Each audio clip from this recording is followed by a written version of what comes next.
Welcome to our Rainbow Covenant studio. It seems like it's been a long time since we have been here and broadcast a show continuing our report on Appalling Twistianity, but it's important that we get back to this topic. It is one of the great mysteries, really, in human de-evolution, that the most popular religions are the dumbest, that they are the most counter to what God actually said and intended for us. And of course, I speak of Christianity and Islam. I've written 5 books on the Quran, the most comprehensive assessment ever written of the Quran. I actually take the Quran, I put it in chronological order, set it into the context of Muhammad's perverted life using the 4 most credible hadith sources, and prove emphatically that the Quran is the most immoral, duplicitous, plagiarized, worthless, deadliest book ever written. And yet, there are 2 billion Muslims who believe in a spirit that is too dumb to have even been perceived as a demon. I mean, you would expect more from a demon than you get from Allah. And so it is just astounding that there can be 2 billion Muslims as utterly foolish as the Quran actually is. And you want proof that 5 volumes of Goddamn Religion are free at goddamnreligion.org or at yadayah.com. But that doesn't exonerate Christianity. Just because Christianity isn't the dumbest, deadliest religion ever conceived, it is nonetheless obviously false. It was conceived by Paul beginning in 52 CE through his death in 66 CE, and then championed by 2 of his loyalists, Mark and Luke. And between the 14 books attributed to Paul and then the 3 attributed to Mark and Luke, including the book of Acts, the entire religion is a fabrication of Paul's hatred for YAHOWAH, for his people, and for Dowd being the actual Messiah and Son of God. There was no Jesus. The entire myth was formulated between 20 and 40 years after the fact by copying, stealing really, identity theft, creating a counterfeit of the actual Messiah, Son of God, and King David, who in his second of 3 lives did precisely what he said he was going to do, when he said he was going to do it, and even why he would do so, allowing the Romans to crucify him in fulfilling Passover, and then taking our religious guilt into Sheol on Matzah so that we could be part of the covenant family on Bikurim.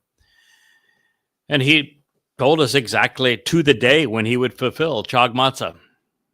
He told us exactly how he would endure crucifixion between 600 and 1,000 years before he volunteered to do these things for us. And yet there is a religion that exists by denying that it was Dowd who did them, even though he wrote about them in first person, and has replaced him with a complete fabrication. Jesus Christ never existed. And if Jesus Christ was just a myth, the likes of Pinocchio and the Easter Bunny and Santa Claus, I really wouldn't care. But unfortunately, the rubbish regarding Jesus was designed to counterfeit the truth regarding the actual Messiah and Son of God, David, who is our Savior. And so for that reason, I care. You might be surprised that the person who was able to identify the fact that Dowd is our Savior, that he is the actual Messiah and Son of God, according to God, and the one who fulfilled Pesach Matzon Bakurim in 33 CE, proving that Jesus never existed.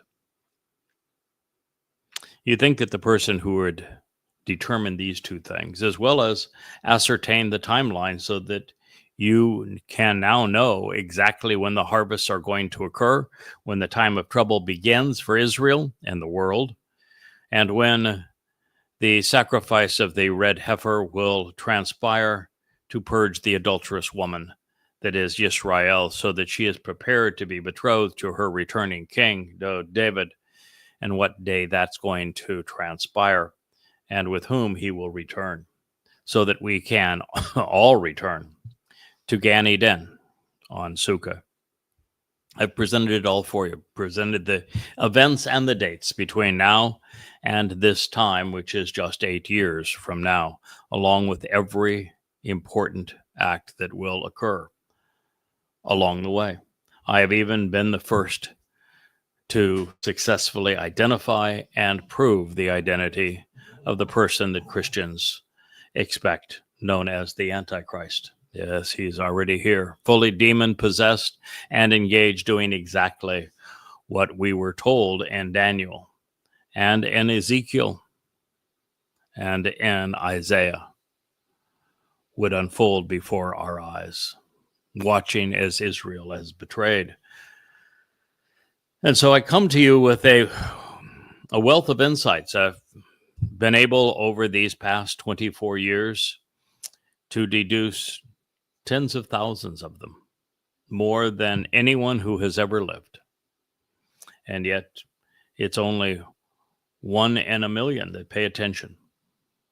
And that's a shame, because while the world is looking for this creature known as the Antichrist, and I'm the first to identify him, what the world should have been looking for is the identity of the Nachri as delivered by Solomon during the actual Sermon on the Mount, and also of this Choter, who is the person delineated by Isaiah that gets more attention from Isaiah than anyone else, unique among all humans, and that the Choter is imbued with the 7 spirits of Yahowah, unlike anyone else who has ever lived.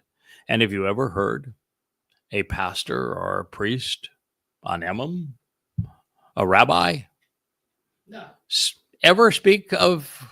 No, they ought to be going, who is this guy? Because between the Nachar and the Choter and the man from Edom, you ought to be at least asking yourself that question. Absolutely, because the man from Edom, according to Isaiah, who is not only a great prophet, but the most proven of the prophets, the prophet through of whom we have the entire great Isaiah scroll, he devotes the 63rd chapter to this man from Edom and celebrates him as the one who saves a great many of his people. And the Nachar and Nachri is the one that Yahweh inspired Solomon to say was the one that his people at this time needed to listen to and act upon if they were seeking redemption. And of course, the Choter is unlike anyone, and that he not only garners an entire chapter in Yeshayah, the great prophet, but also is imbued with the 7 spirits of Yahweh. So we're going to begin where we left off on our last program and reviewing what is said about the Choter, because there's only one person in all of human history that meets the qualifications that are delineated in this text. It says, then a Choter, a shoot, a stem off the main branch, a sucker from the fallen rootstock, will be extended for this time by means of the stalk, the stump, the root, which can offer new growth of Yishe, of one to stand out and be noticed, of the very person who gave Dowd, our Messiah, life as an observant branch, as a netzer, which is akin to a nakar. In fact, it's a blend of nakri and choder into a singular concept as an observant branch. It's from natsar, meaning to observe, watch over, and preserve, to closely look after, focus upon, and project your attention to, by means of his roots and that which keeps him anchored, steadfast, and nourished. Shereshu, his base, his foundation, such that he will continually bear an abundance of fruit, being exceedingly productive as the bull, as the parah. Par in Hebrew is bull, parah is a productive bull, and you should also recognize this when Yashaya tells you that the choder is the parah. That should have sent up lights and flares and whistles and drawn your attention to this, such that you would be in a position to know who the choder actually is.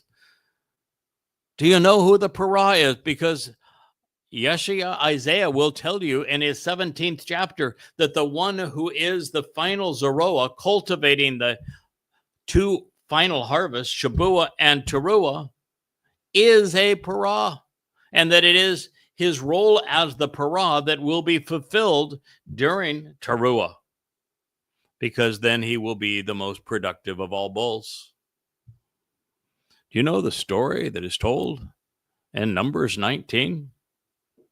Do you know how the story in Numbers 19 equates to the seminal event in Elijah's life? The whole reason that Elijah was chosen and brought to Shamaim was because he was rehearsed on exposing and condemning the religiosity and the politics of Israel.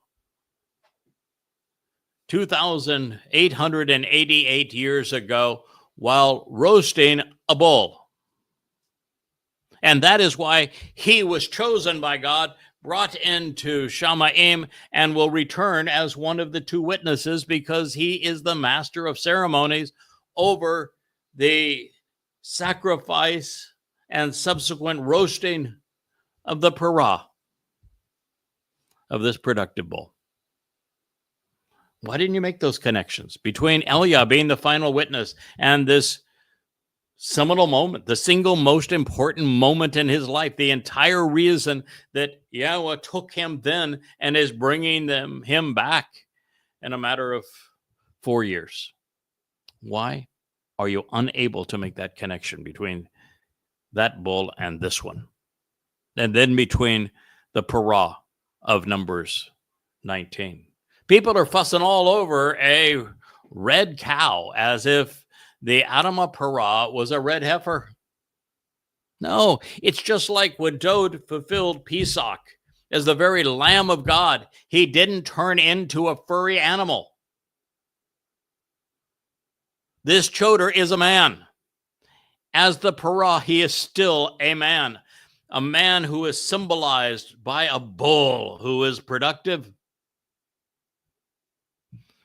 It is the Adamah parah of Numbers 19 that perfects and prepares the adulterous woman of Numbers 5, where the groom who wants his bride back is King Dowd, and where the priest who is performing all of this is Elijah, such that the religiously filthy woman who is purged of her guilt so that she can be wed to the returning king, the groom in this story, is religious Israel.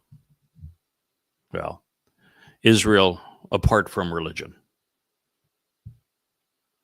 These connections are the essence of the story. Without being able to make these connections, you have no hope of identifying who this individual is or the role that this individual is playing, or how he will work with the others in God's story, and in particular, David, the returning king, and Elijah, as the man most suited to condemn the religiosity and politics of Israel, while serving as the master of ceremonies over the roasting of a sacrificial bull. That's a lot to garner from Isaiah 11:1. And why am I, after 2,700 years, the first person to explain this to you so that you could understand it? And why now, with it being available to you, are you not going to have it transform your life, your perspective on Yahowah? If you are Jewish, why doesn't this send shivers down your spine so that you walk away from religion?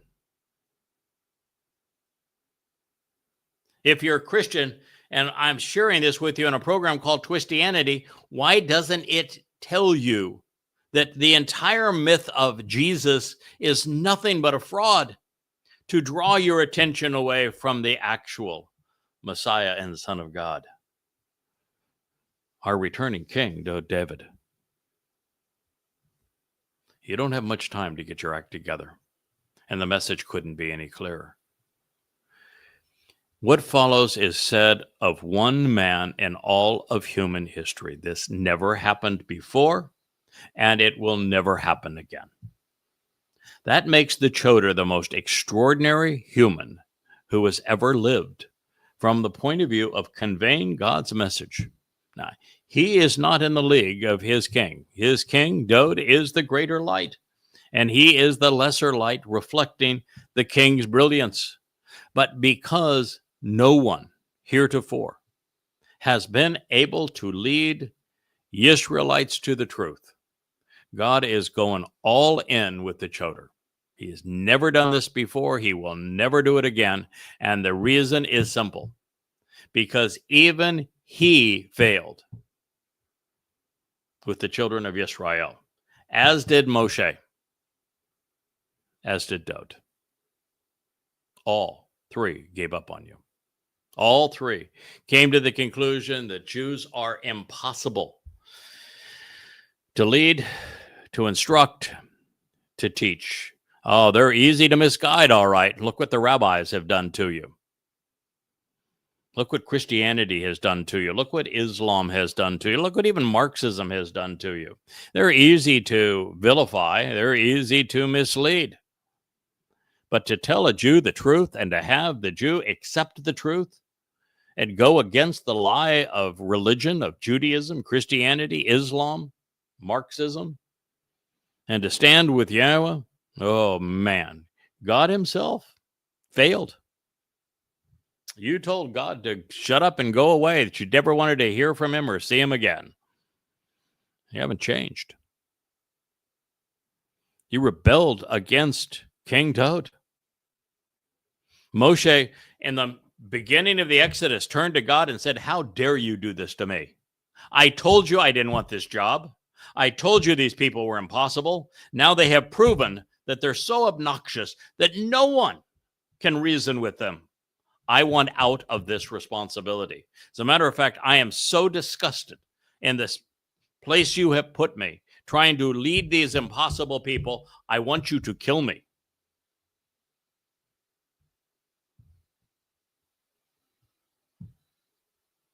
And you say, "Oh, we're Torah observant." That's what the Torah says.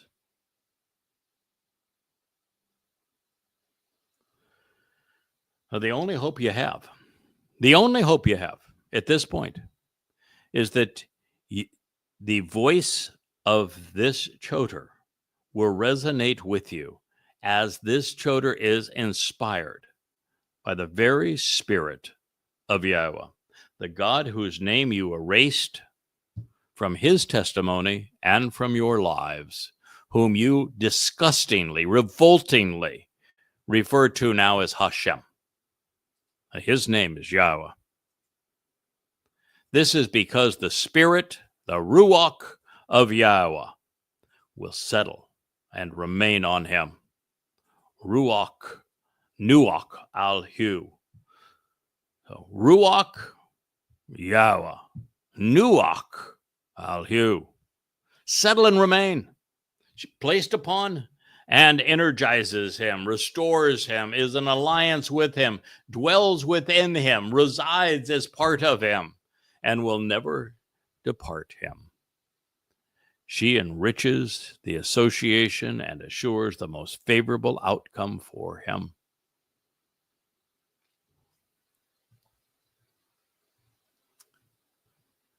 There's no one else throughout the Torah and prophets that we are told that the Spirit of Yahowah comes upon.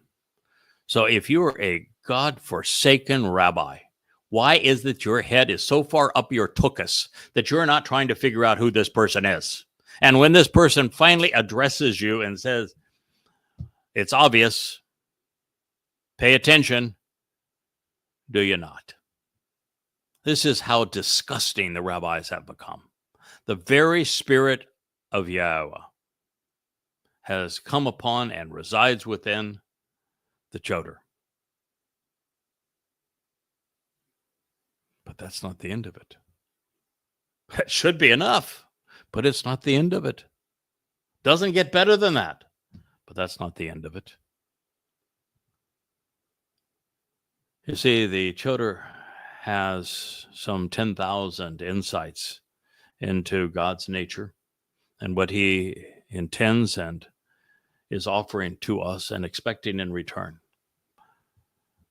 Some 9,900 more than the collective brain thrust of the rabbis have been able to perceive in the past 2,000 years. And this is because Yahowah also offered him the spirit of Chokmah. Rabbis want to pretend that they're wise, and yet collectively, they don't know 1/100000th of what the choder knows. It's the spirit of providing the capacity to comprehend, the mental aptitude, and the wisdom to understand. Chokmah, it's mental aptitude. The Chokmah's ability to process information is vastly superior to anyone else when it comes to the most important subject in the universe, knowing Yahowah. He has the spirit of Chokmah in addition to the spirit of Yahowah. And this enables Binah, understanding, making the connections to reveal profoundly important insights. Now, that alone should have been enough to have everyone on earth seeking this individual. The man who is a choder, a stem off the main branch, a sucker from the fallen rootstock of Yisrael that stands out and takes notice, that is rooted in the truth that Yahowah has conveyed, that is, in fact, bullish, a parah. This man who will serve as the productive bull in fulfilling Teruah, who uniquely is the beneficiary of the spirit of Yahowah, the spirit of Chokmah, and the Ruach of Ben and Binah,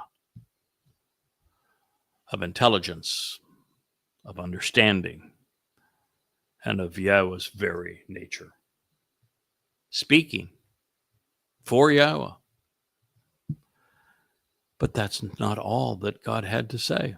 It would be vastly more than enough just to introduce the choder and say that the choder is this productive bull, and that the choder is the stem from the main branch that is Dod, and that comes from the fallen rootstock that was Yisrael.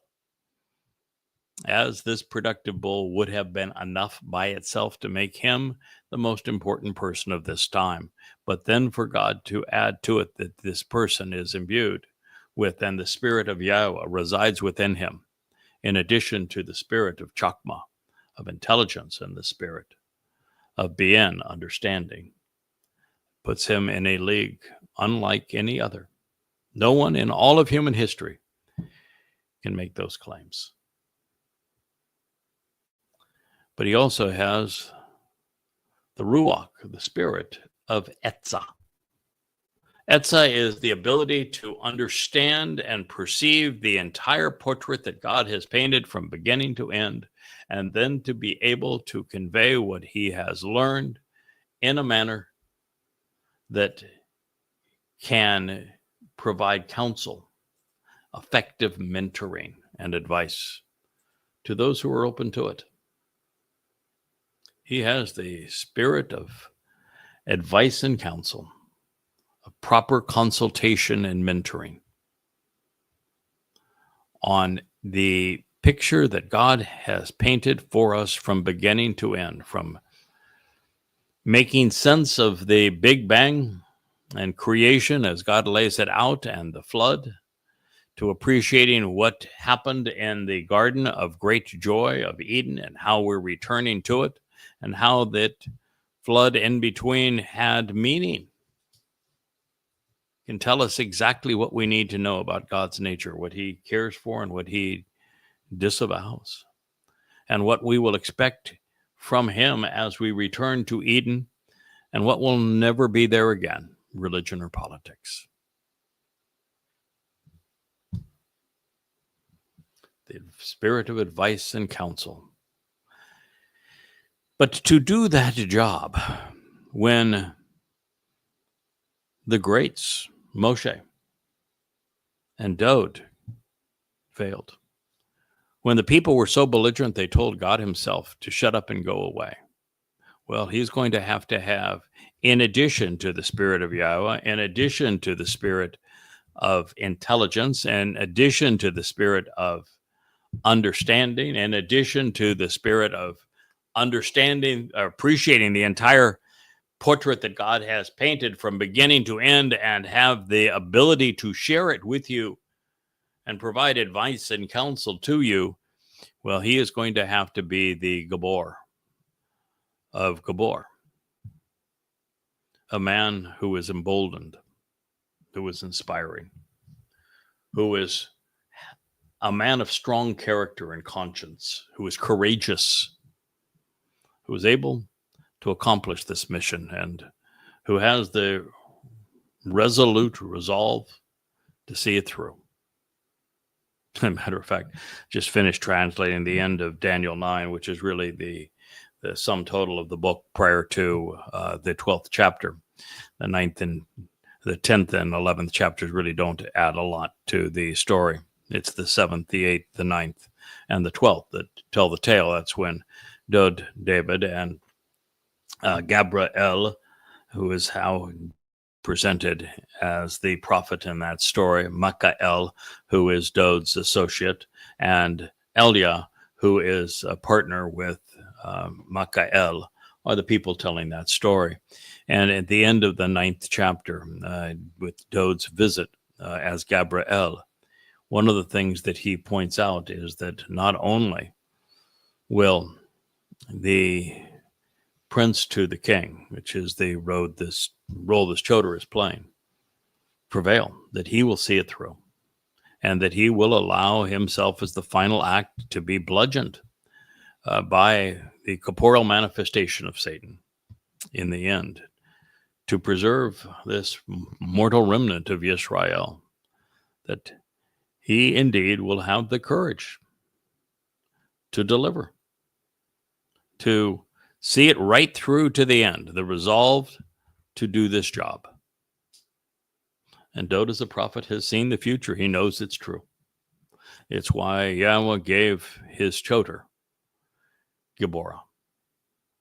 Now, you don't typically meet many timid bulls. And the man that is being described is a parah. He is a bull. You don't very often have people that can be blown over if they're deeply rooted, and the Towrah is deeply rooted. Yahweh has never been one to give up. And this individual has the Spirit of Yahweh within him. But as the Spirit of Yahweh within him, he must manifest the same level of courage and character, boldness that was apparent in Dod. Dod is the most Gabor of all Yahweh's chosen implements. As a matter of fact, when Yahweh speaks of the son who was given, of Dod, who he calls out by name, in the 9th chapter of Yeshayah, he specifically refers to him as Gabor. And it is the title that explains who Gabriel is, Gabriel, in the meetings with Daniel, because it means the most Gabor of El, the most courageous and capable man of God. Again, it's Daniel. Daniel is knowing that this individual is Dod David. So throughout the book of Daniel, when we are introduced to Gabriel, we're listening to Dod David. But in this regard, the Towrah does not take a second position to Dod. He is as Dod as they come in terms of being emboldened, inspiring, courageous, a man of character who will fight to the end, who will never give up, who has the resolute commitment to see the job through.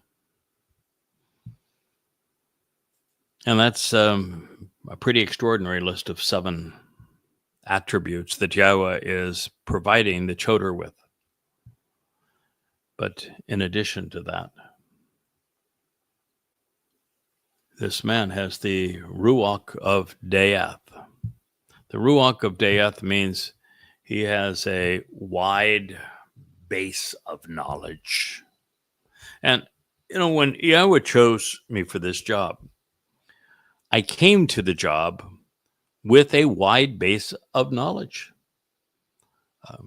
I came to the job having traveled in 175 countries. There's not a lot of people like that who've seen the world, know what it's like outside of their own little neighborhood. As a person who knew the most powerful and influential religious figures of the day and had rejected them. Not many people like that. As someone who had met with at gunpoint, I wasn't holding the guns, they were held against me, by Islamic jihadists, Hamas, Hezbollah, Islamic Jihad, and Al-Qaeda, all holding guns to my head as I sought to understand what happened on 9/11. And there aren't many people who have the knowledge base that I have on Islam. In fact, I would dare say there is no one who understands the Quran, Hadith, Allah, Muhammad, and Islam better than I do anywhere in the world, having written the 8 books on Islam, including the 5 volumes of Goddamn Religion.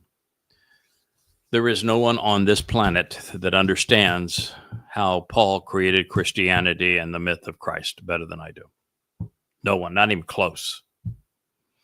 So this knowledge base of Dayath is important. There's no one who understands and has the knowledge base on the book of Ezekiel, for example, that knows it's Satan's autobiography, that it wasn't scribed by Yahweh. It thrives in 25 sadistic ways to kill Jews. And it features 2 horrific rape scenes.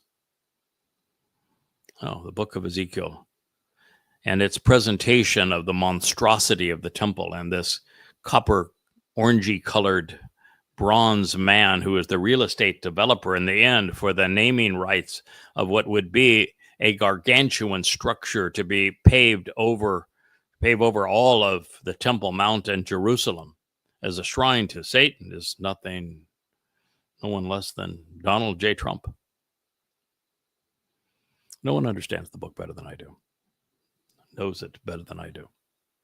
And this is not by accident. Or knows the nature of business and economics. It's a wide cross-section of things that you need to have an appreciation of, to know, understand what's happening to God's people, how they're being fooled by Judaism and fooled by their political leaders. I've met enough of them at the highest echelons of government to know who they are. Somebody was commenting when I equated the gaudy nature of what is now the Oval Office, as we see it gold-leafed now. And I commented and said, it's, Trump has made it into his own image. And they said, yeah, and you would know, right? Because you've been there? Oh, yeah, I have been there. Lots and lots of times I have been there. Sorry, pal. You pulled out the ad hominem card when ad hominem actually knew what he was talking about.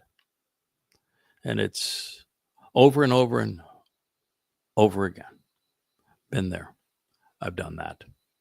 I have the spirit of knowing and of knowledge that you're able to transform, having the spirit of chakma, intelligence, and the spirit of bien, understanding, so that you have the spirit of etzah, being able to put the entire picture together and share it with you, and the spirit of Gabora, to have the boldness to do so when the whole world either yawns or spits in your face, when everyone who has tried to do this previously has been run off, condemned, and there are not a lot of people who have tried. Of course, Dayath is from Yada, which is the name that precedes Yahweh's in all of the books that I have written. Precedes it as a verb, to know Yahweh, and as a proper noun, to be Yada, with Yahweh. But there are 7 spirits of Yahweh. It's always 6 plus 1. The spirit of Yahweh is the one, and there's 6 that follow. And the 6th and final spirit that has been offered to the Towrah that makes him unique among all humans is the spirit of Yara. The spirit of Yara. So why do you think that Yahweh would give the Towrah the spirit of Yahweh, or that it would be listed last among these things? Because they're listed in the order of their importance, from most important to least important. Yeah, the most important is the spirit of Yahweh. Then the spirit of intelligence, because Yahweh doesn't work with dummies. If you're going to serve Yahweh, if you're going to share Yahweh's message, if you're going to come to understand Yahweh, the first and foremost thing that you must have is the same thing that made Moshe and Dod and Yirmiyah and Yashayah extraordinary. What was it? They were smart. God just doesn't do stupid. That's why God never mentions faith, never mentions belief. Stupid can do faith and belief. Stupid can do politics, does it all the time. But to actually understand who God is and what he's offering requires intelligence. God chooses intelligent people. That's why after Yahweh's spirit, the next thing on the list was the spirit of intelligence. And the next is the word that I have always treasured among all of the words in Hebrew, bien, because bien explains the process of understanding, of making the connections between things, to finding the common denominator, to be able to use the whole concept of probability, to ascertain what things are true and what things are not, as well as cause and effect and what leads from one place to another. That is the means that you build this base so that you understand who God is and what he's offering and what he's disgusted by. And so you have the spirit of Yahweh, the spirit of intelligence, the spirit of understanding, first and foremost. And then God says, I don't want you to miss how important it is for this man to be the first to put the whole picture together, the whole story. Before I even asked him to pick up these microphones and to look into the camera, he had the entire story from beginning to end put together as no one else has in human history. Telling you how life in the garden was so unique, actually writing an entire volume about life in the garden. And then explaining that is what God is taking us back to. It's the purpose of Sukkah as the seventh of the 7 Moed Mikre, and when it will transpire and why God is going to establish 1,000 years of Sukkah celebration as a return to Eden, of knowing this entire story and the role that Moshe played and Dode played, and now this Choder plays in this story, so as to respect and revere Yahweh, cannot be done in today's world without the 5th of those 7, which is the very spirit of Gabor, of this ability to be courageous and to be steadfast, to be a man of character in a time when God's people have been so recalcitrant, so obnoxious, so damn religious, so political, and you've got to be able to stand up against it and then build this entire base of knowledge of Dayath, and to recognize that this base of knowledge of Dayath comes with time, that you fill your files with the information that can be used over a lifetime. There's only a couple of people that Yahweh started with when they were young. And Dode and Yirmiah. The rest of us are old guys because it takes a while. You got to have some gray hairs on your chin. I'm a little slow. Sticking through your hair. It takes a while to develop the base of knowledge and life experiences so that you can be effectively judgmental.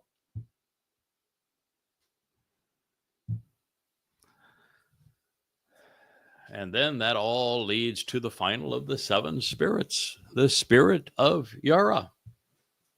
The least important and the most important, all at the same time. Because if you don't respect Yahweh, you don't love and cherish his name, if you don't appreciate the marvelous attributes of his nature, you can't do the damn job. I see Yahweh's awesome. I see his character as superlative. I see him as being astonishingly great, and yet I don't put him on a pedestal. For me, he's my boss, and he's my dad, and he's my friend. And Yahweh would have it no other way. He constantly kids with me. When I come to him and I say, I'm stumped on this one. I've done my best. I don't know how you want me to respond from here. He begins with, okay, young man. Now that we're in this spot, young man. Yes, young man. Now that he can say that. He's, trillions of years older. So young man. And then he will always respond in a way that's clever.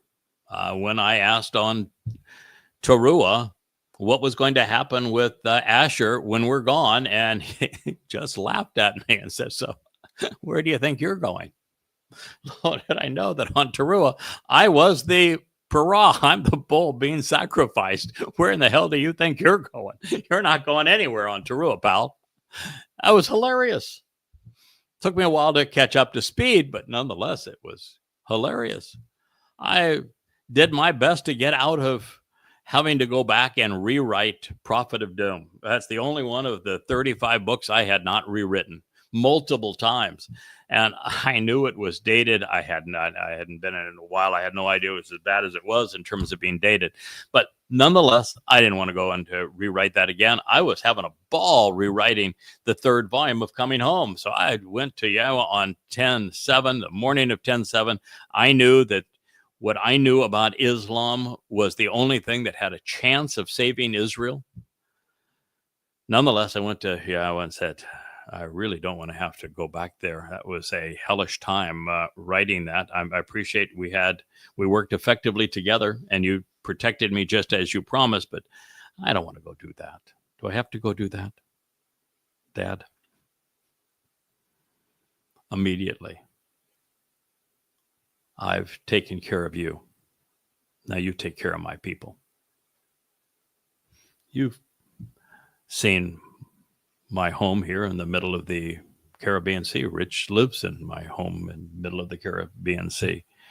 You've seen the elegance and the intelligence, elegance and intelligence of my wife. You've seen how I have these two charming fur faces, and I look up every morning at the sun rising over the mountains to the east and the beautiful sunsets and the long streaking of the sun in the west.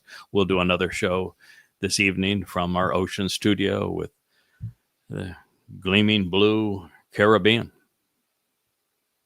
and how we've created this little oasis for ourselves in the middle of the sea, and have found this place where we could focus on writing and now sharing with you. Who else has a room like this one that we had created for ourselves? It was our spa, and it has this wonderful barber's chair that Rich is now using as his chair, where I got my special haircuts from my beautiful wife, and there is a fully articulating table with all of the good features and equipment sitting behind me as part of our spa.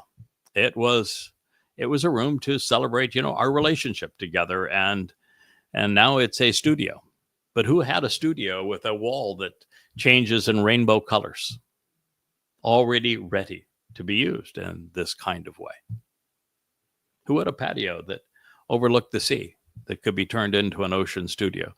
Who had transformed a room that he turned into his library so that he could write all of these books for you and offer them, and then could use that library and say, okay, God says we're not going to be writing a whole lot more anymore. We're going to be doing a lot more speaking. Just transform their home into a studio and invite you inside.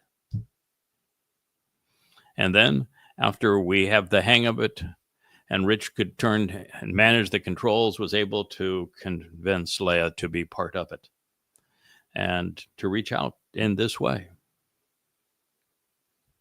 God says, I've taken care of you. Now you take care of my people. Oh, but God, but okay, you did, but your people are really impossible, sir. Are you aware of that? Yeah, I've dealt with them I had dealt with them. I'm now not dealing with them. It's your job now to deal with them. Take care of them. I've given you all the resources to do so.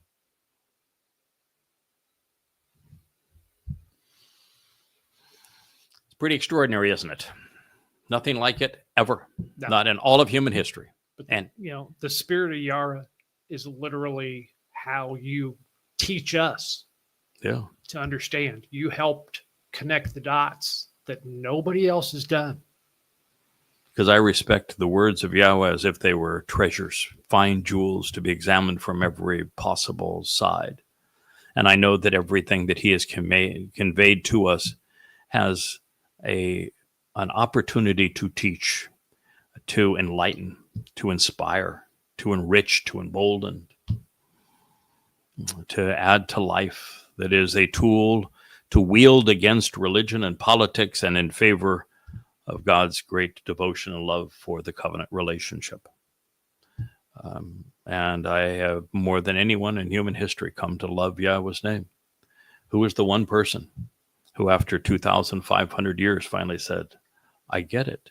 It's YAHOWAH. And let me prove why I know that it is YAHOWAH. And let's now write all of these books and under the name of Yada Yahowah, to know Yahweh, and to start this blog unlike any other in the world of social media devoted to Yahweh.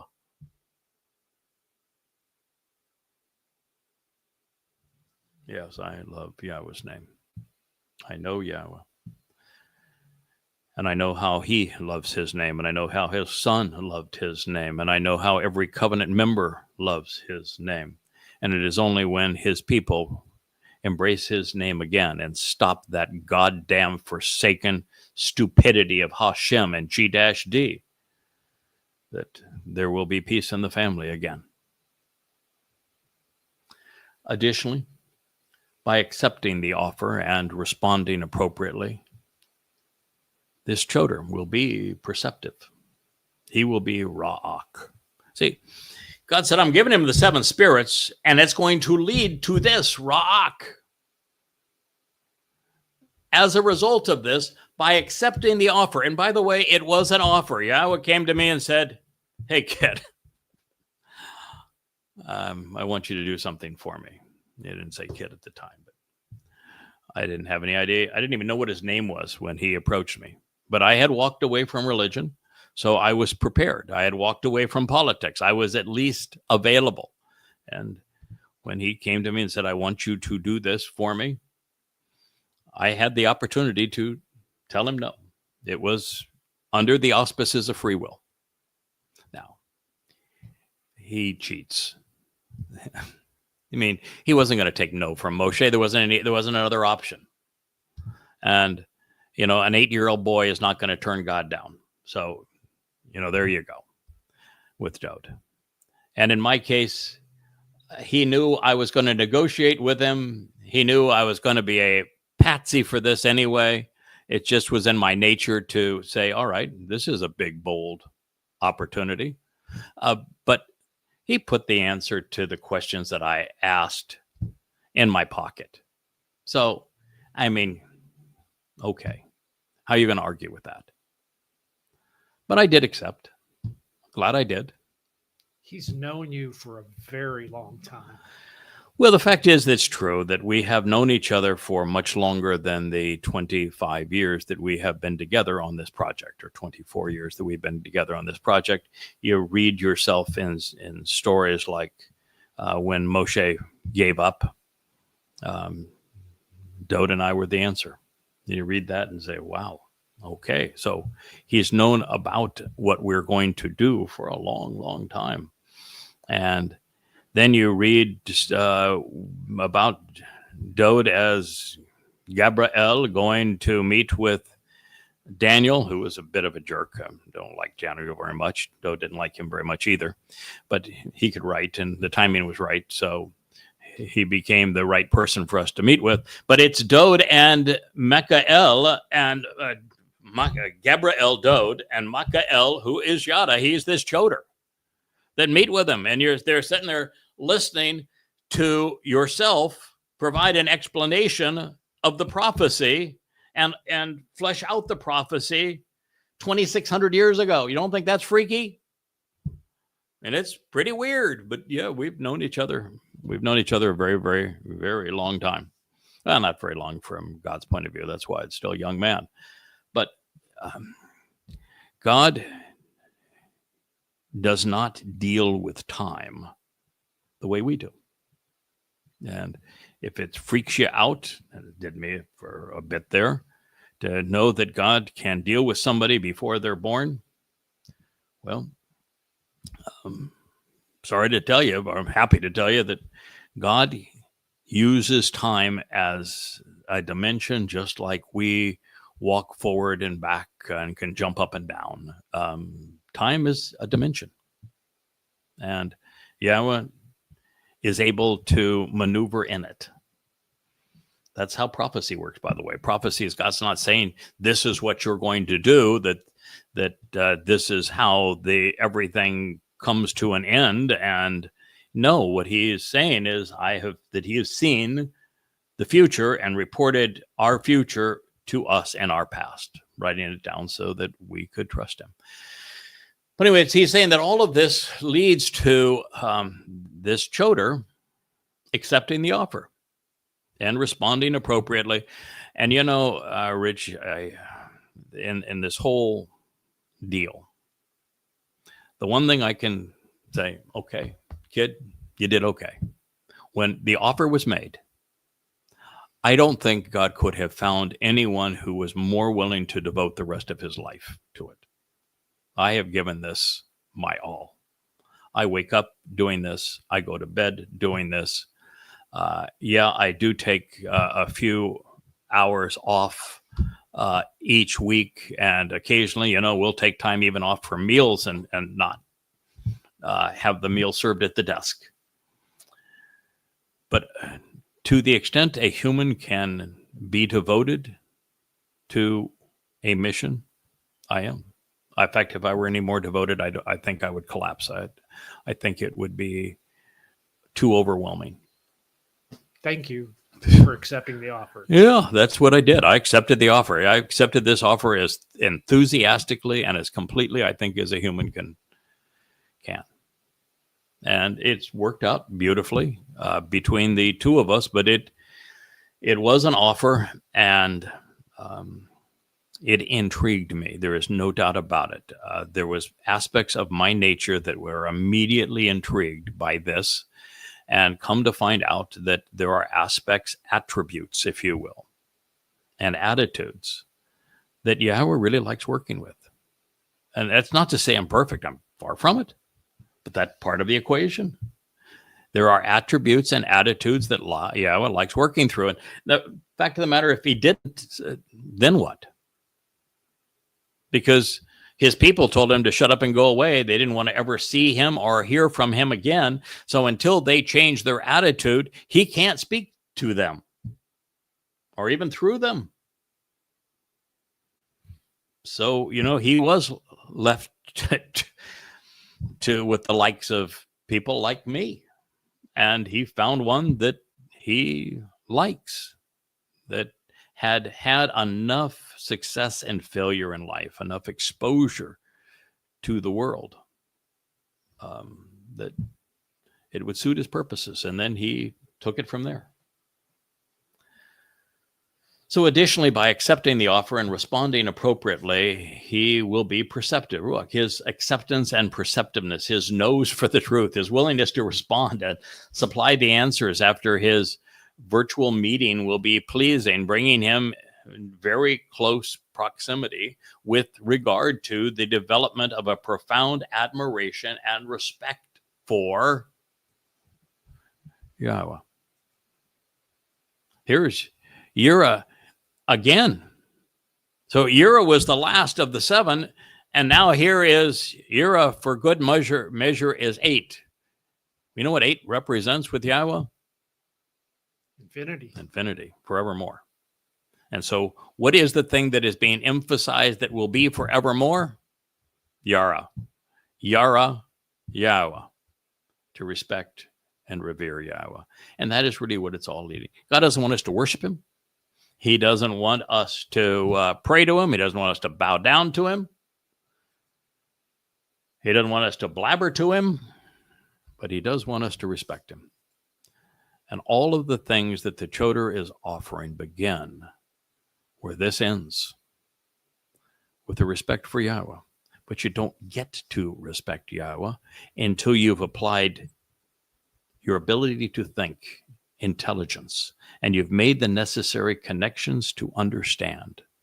And then you've put the entire story together from beginning to end so that the picture is framed and it's clear and you're looking at it from the proper perspective. And so that you have this imbued confidence that comes from knowing the truth and understanding what's real about God, such that you are imbued with great and comprehensive knowledge, and how that is empowering, and then ultimately coming to respect Yahweh. That's how it leads to Yahweh. And so we do it, yes, for him. He wants to reconcile his relationship with his people. They're obnoxious. My job is to deal with the obnoxious people until they stop being obnoxious. Moshe didn't, although after he and Yahweh had this little chat, he managed to say, all right, I'll now that you've explained that you have a plan going forward with Eldod and my Dode, I'll get them to the finish line. We'll do this together. And clearly Dode made the decision, listen, they've worn me down in this first life, but I'll come back and I'll do what's necessary to fulfill Pesach, Matzah, Makodim, and then we'll be in a position to lead them as king. I'll follow through. I'm your guy. I'll make this happen. And ultimately now here we are with the Towrah, developing a profound respect for Yahweh. Now from this point, God's going to tell us exactly how he was going to educate the Towrah, recognizing that he has all of these unique spiritual gifts from Yahweh, how he's going to augment the Towrah's understanding. And I think this is probably a good place for us to break, and we'll come back. We won't have so much time between programs here, so I don't have to go back to the beginning. But I can't go forward and explaining to you how Yahweh was able to cause me to be the first person to recognize that Jesus never existed and that he's nothing but a crude counterfeit of Dode to David, and what Yahweh was able to achieve through Dode. I can't set that up so that you have the confidence to trust me and my analysis of it without introducing to you the reason I was able to do it. And this is the reason I was able to do this and perceive so many things more. And until you have an appreciation that that's who I am, you're really not in a place to go forward with this information. And so that's why I'm glad we came back to this. We will return to it, and we'll continue with Yeshaya 11, Isaiah 11, because for our time, it's about as important as anything that you can process. So I thank you for listening. It's been a delight to be back in our Rainbow Covenant studio. I thank you, Rich, for making this possible. We will speak to you at least once more, probably twice more today. My anticipation, my lovely wife is taking one of her 4 times a year. She has medical treatments in Florida. She left this morning to go to Florida. She'll be back on Thursdays. So here it's just the fur faces, Rich and I, which are also four fur faces here and in our home in the midst of the sea. So we've got really nothing else to do, pal, other than Yahowah blog. So I would expect that we'll have one in the library studio and one around sunset time in our ocean studio today. So I look forward to seeing you again. And then we'll be back down here tomorrow to continue with our series on Appalling Twistianity. Thank you for listening. Look forward to being with you later today.